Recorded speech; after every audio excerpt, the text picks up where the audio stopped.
Stalinism is a favorite phrase among the opponents of communism, especially when it comes to the historic role of Joseph Stalin in the construction of socialism in the leadership of the USSR. The word Stalinist is used mainly to denote a negative connotation and is a label frequently used against socialists. Yet despite its ubiquitous use, Stalinism has no precise definition. What is Stalinism, and how appropriate is the use of this term from the perspective of Marxist political science? The first person to coin the term Stalinism was New York Times journalist Walter Duranty. Living in Moscow during the first 5-year plans, Duranty described the Soviet regime as one of total control by the state, party dictatorship orchestrated by the political tyranny of Stalin. Duranty invented the idea of Stalinism to define such a regime as a personal apparatus of Stalin himself. The term was soon adopted by Leon Trotsky, the ardent opponent of Stalin and Soviet power. From the second half of the 1930s, Trotsky and his supporters full-heartedly disseminated the label of Stalinism as a means of condemnation for the entire Soviet state. The idea was quickly taken up by all opponents of the USSR and state socialism, including anarchists, social democrats, liberals, and conservatives in the capitalist countries. Thus, the term Stalinism originated out of a milieu of anti-Soviet and anti-communist propaganda, and was intended mainly to carry a negative meaning. Taking them at their word that Stalinism forms its own political theory, it is typically defined by the following features: socialism in one country, commodity production and the law of value under socialism, the aggravation of the class struggle and the strengthening of the state as socialist construction, the necessity of the state under socialism. Despite the claims of anti-Soviet ideologists, Stalin was not the author behind the idea of building socialism in a single country. In August 1890, Friedrich Engels, in his letter on local socialism, wrote,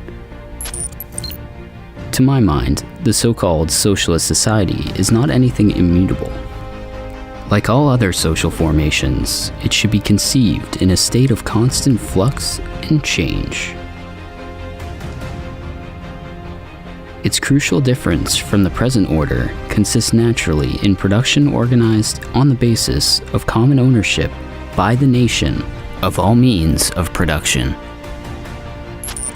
From this letter, it can be seen that Engels also advocated the idea of building socialism on the basis of common ownership by the nation, that is, within one country. Vladimir Lenin was also an active ideologist and practitioner of building socialism in one country. In 1915, he wrote, "Uneven economic and political development is an absolute law of capitalism. Hence, the victory of socialism is possible first in several or even in one capitalist country alone.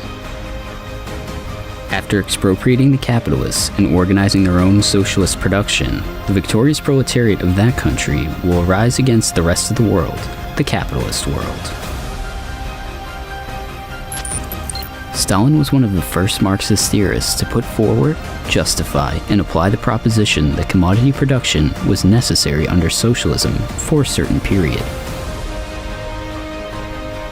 In the famous works of Marx and Engels, Critique of the Gotha Program and Anti-Düring, the authors state that commodity exchange and circulation of money are impossible under socialism.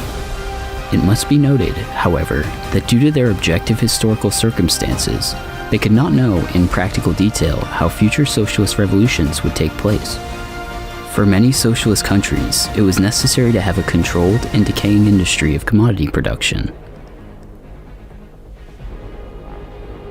This is a commodity production without capitalists or financial speculators, without exploitation and accumulation, without domination by capital itself, where labor and the means of production are no longer commodities.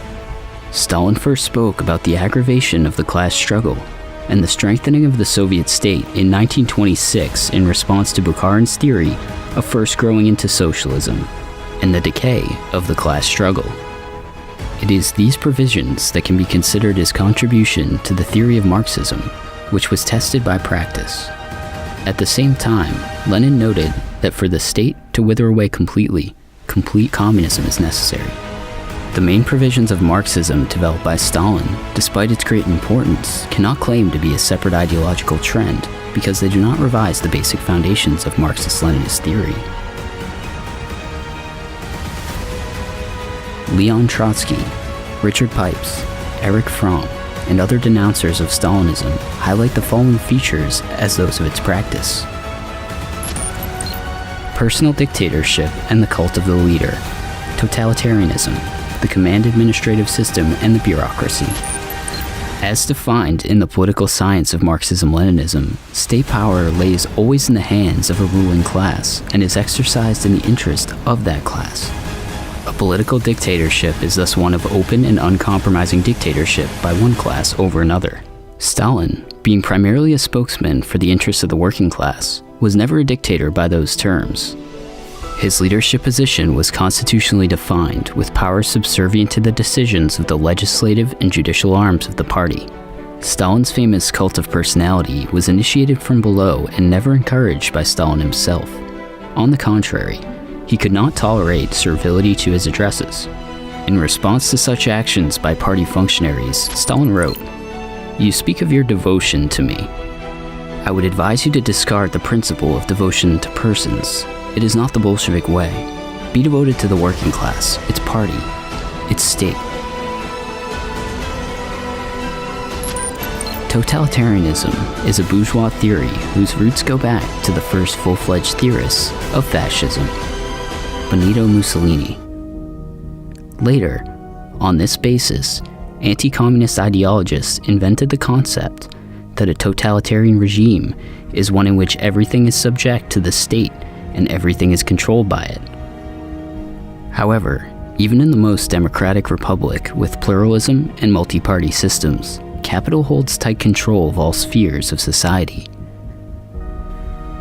The concept of totalitarianism is a convenient tool that allows bourgeois demagogues to denigrate their capitalist competitors and socialist countries, such as the Soviet Union. Under the so-called command and control system, the anti-communists conceive a centrally planned economy which is controlled by unilateral directives from above. However, the concept of a command and control system is merely the invention of bourgeois spin doctors. Socialist economy is always one of strict accounting and planning based on public ownership of the means of production. Such a planned economy existed in the Soviet Union under Stalin and after him. Attempts to blame one person for all the shortcomings and mistakes of an entire country are the bold-faced manipulations of anti-communists, based on the facile approach of material and historical processes. Stalin was just a man, behind whom stood the entire working people of the Soviet Union. Thus, having considered different approaches to the concepts within Stalinism, one can draw the conclusion that, in reality, Stalinism never existed. The term is unscientific and does not stand up to any criticism by Marxist methodology.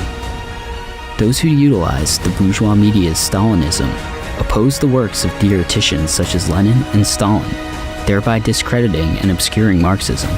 Stalin continued Lenin's work, developing the theory and practice of Marxism-Leninism, to which he remained committed to the end of his life.